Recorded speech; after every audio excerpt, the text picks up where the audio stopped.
She was building her cabin one log at a time, unaware the cowboy watching was a widower or longing for a family. Montana Territory. Late afternoon in early Noviembre de 1881. Snow clung to the branches of pine and spruce blanketing the clearing. In a hush only the wilderness could know, the skeleton of a small cabin stood half finished, its log walls rough but steady. Wind whispered through the gaps in the wood, carrying the scent of pine sap and winter's approach. Miss, I thought this place was abandoned. But clearly I was wrong. The voice came from the tree, and low and calm, with the faint drawl of a man who had spent years with horses and silence. Eleanor Sullivan straightened slowly, one hand braced against her lower back, the other gripping the handle of her hammer. She turned to find a man on horseback watching her from just beyond the clearing, his big bellying pawing at the frosted ground. Eleanor's heart kicked against her ribs. She had not seen another soul in over a week, not since the Kowalskis brought her a sack of flour and a warning about early snow. Her eyes narrowed. This land is mine. If you're lost, head back west. There's nothing for you here. The man tipped his hat. I mean, no trouble, ma'am, just riding the boundary line of my family's ranch. Name's Clayton Hartwell, Circle H D S me north. He paused as, flicking from the half-built cabin to the worn gloves on her hands, didn't expect to find someone building alone. Eleanor's gaze didn't soften. I prefer it that way. Clayton dismounted with practiced ease. He led the horse a few steps closer but kept a respectful distance, boots crunching lightly over frozen grass. No offense meant, just most women don't do this kind of work. He glanced at the wall frame, then at her belly. Especially not in your condition. I didn't come here to fit most women. Eleanor lifted the hammer again, struck a nail with sure even force. Her breath steamed in the cold air. I came here to start over. Clayton watched her a moment longer, then stepped back, raising both hands slightly as if to show he held no threat. Fair enough, just thought you might need help with something heavy, carrying a child and a cabin at the same time. That takes grit. I've got grit. What I don't have is time for charity. She turned, lifting another log plank into place. Her movement was slower now, heavier, with the child growing beneath her ribs, but she didn't waver. So if you're offering pity, take it back to Circle A. Clayton studied her. There was defiance in her posture, yes, but something else too, weariness hidden behind pride. He didn't see a woman breaking, he saw a woman holding everything together with nothing but will, not pity. He said finally, used respect. Eleanor didn't respond at first. She hammered in silence until the plank held fast. Then she looked at him, truly looked. The man had the bearing of someone raised with comfort, but there were lines at the corners of his eyes that spoke of loss. His clothes were clean but his hands were calloused, and there was something in his expression, a flicker of something she hadn't seen in a long time. Understanding. I've had enough of people who want to fix things, she said, her voice softer. Now I'm not broken, just building. Clayton nodded, understood. He mounted his horse again, but before turning back to the aspens he hesitated. If you change your mind, ma'am, if you ever need anything, the Circle H ain't far.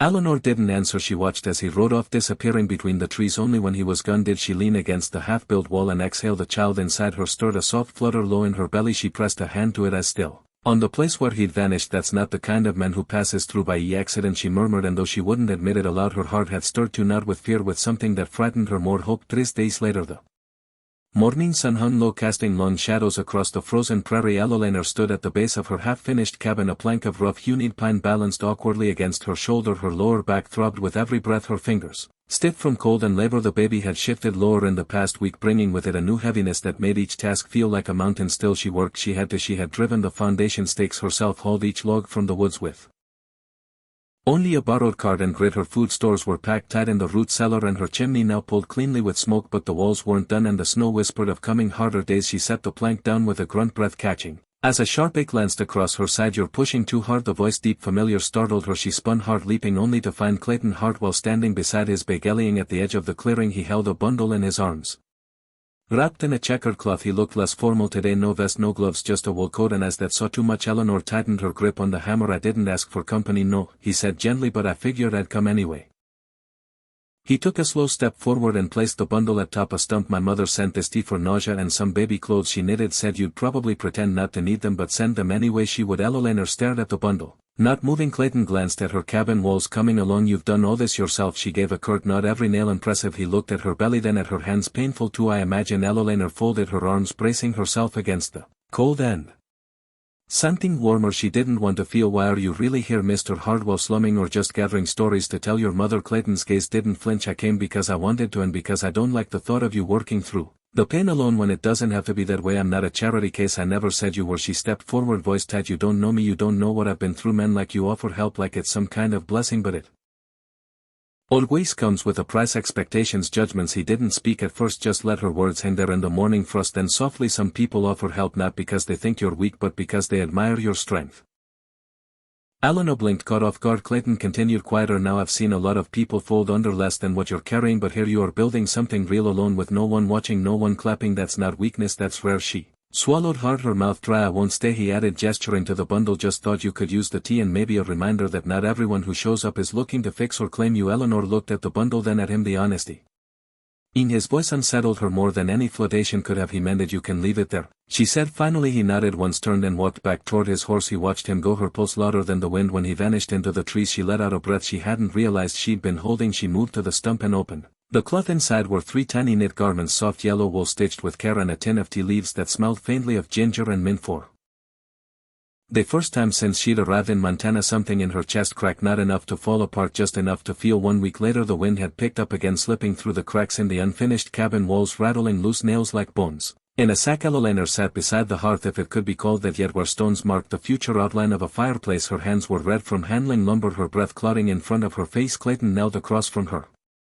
sitting another log near the growing stack. They had worked all morning side by side. No declarations, no unnecessary words, just the rhythm of hammers and the occasional breathless laugh when a board refused to fit and splintered in protest. He handed her the canteen. She took it without hesitation. Now owe you twice your size, he said, wiping sawdust from his sleeves. I had to, she replied, staring into the wind dancing embers of a fire, barely holding on. I didn't have the luxury of waiting for someone else to sabe me. He sat beside her, pulling his coat tighter. She did not look at him when she spoke next. I was married in Boston, proper ceremony, ivory gloves, roses, the whole show. He walked out. 6 months later, said the child wasn't his. Clayton turned his head slowly, his eyes unreadable. I never told him the truth, Eleanor continued, that the child was his, that the dates lined up. Didn't see the point. He left before I could even say the words. Silence pressed between them. She exhaled. The divorce papers, they were never filed, not fully legally. I'm still his wife. He was quiet for a long moment. Then that's a hell of a weight to carry. Eleanor let her gaze fall to the boards beneath them. It's not something I lead with out here. People already look at me like I'm damaged goods, adding legally married doesn't exactly inspire confidence. Clayton gave a quiet nod. People are quick to judge what they don't understand. She glanced sideways. You haven't asked if I still love him. No, he said softly. I figure if you did,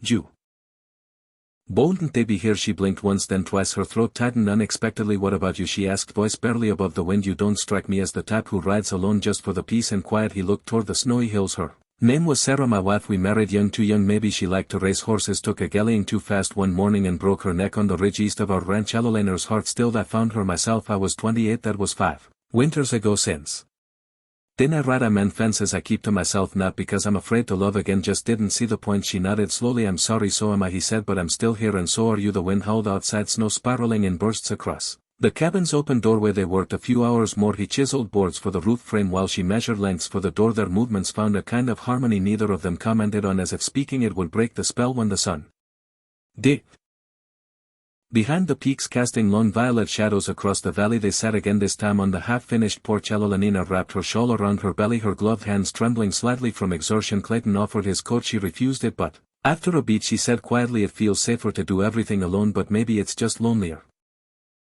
Clayton looked at her, not with pity, not with possession, just something steadier, warmer maybe, he said, and the wind for once passed softly through the timber walls, as if deciding for that moment not to push them apart. Late autumn wind curling through the valley, bringing whispers with it. By the time the first frost glazed the tall grasses around Eleanor's cabin, the wind carried more than just cold. It carried voices, fragments of rumors laced with curiosity and judgment, drifting into town with every passing wagon. They talked about a woman alone in the wilderness, too proud to accept charity, too stubborn to fit into society's mold. But more than that, they talked about the visits, about Clayton Hartwell, about a respected rancher's son seen too often riding south, staying too long near a half-built home, and a woman who wore her shame like armor. Eleanor had heard whispers at the general store in Willowbrook when she traded eggs for flour. The clerk's polite smile was tight-lipped now. The Kowalski's, kind as they'd been, had grown cautious, their questions more clipped. She pretended not to notice until one cold morning, with the ground hard beneath her boots and the air sharp with pine and secrets, a carriage she did not recognize rolled into her clearing. The woman who stepped out moved like someone raised to rule a room. Her coat was imported wool, her gloves lambskin, her hair pinned in an elaborate twist that spoke of servants and salons. Miss Sullivan, the woman said crisply,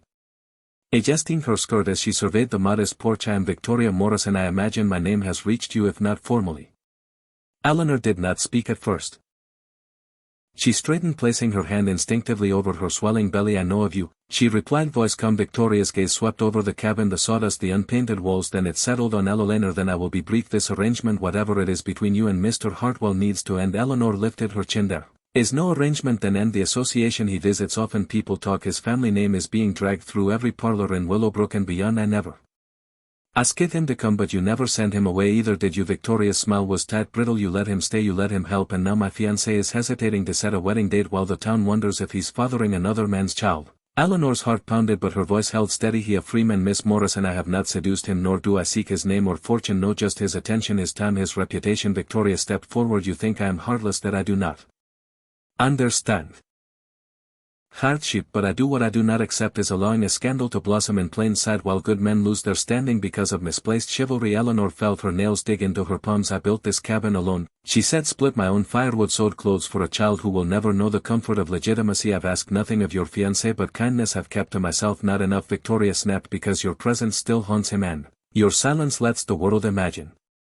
The worst she drew a breath cold mist curling from her lips leave sell the land go east or vanish into some other town that will take a woman with your situation but do not stay here not where he can see you not where his future is being widow let down one scandalous story at a time Eleanor felt the heat rise in her face you do not own him but I know how this world works Victoria said men fall in love with ideas romantic fictions about strength wrapped in suffering but they marry respectability they marry the path of least resistance. She stepped back make it easier on him on all of us before this ends worse.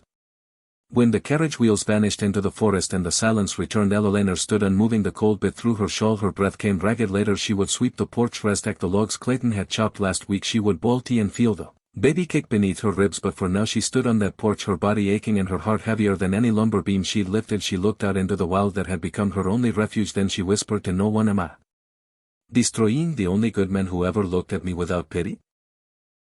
Early winter snowfall steady the earth hushed beneath a quilt of wet the storm came quietly but steady snow clung to the trees like lace work and the chimney smoke curled in silence above Eleanor's cabin she sat by the fire her hands wrapped around a tin cup of tea that had long since gone cold it had been days since Victoria Morrison's visit days since those sharp words had carved through her defenses and left behind something far more dangerous than fear doubt each time the wind whistled through the trees she braced for another confrontation for Clayton to arrive with anger in his voice or disappointment in his eyes but when he did come he brought neither the hoofs reached her ears before the knock did deliberate familiar she opened the door. Before he could raise his hand to knock snowflakes scattered off his shoulders and the brim of his hat his coat was dusted and white his cheeks red from cold and conviction Eleanor, he said his voice low and calm I need to talk to you.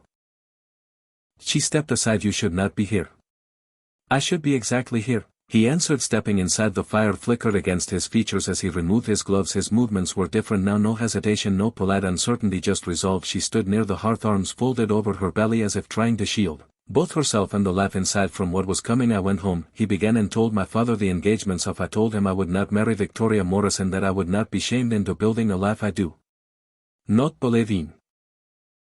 Eleanor's breath caught he was furious Clayton said simply threatened to cut me off called me a fool but I did not back down Clayton she began but he raised a hand I'm not telling you this to impress you I'm telling you because you need to understand this is not about pity or rebellion or some romantic fancy he stepped closer his voice gentling this is about choosing what is real you this place that child I've seen more truth in the way you hold a hammer than I have in every ballroom conversation of my life.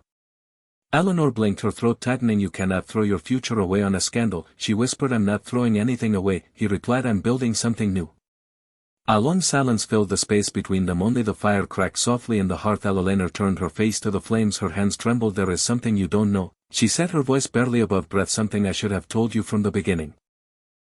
Clayton waited his silence was steady unflinching I am not divorced, she said legally I am still married to Charles Whitmore the man who left me the moment I told him I was expecting.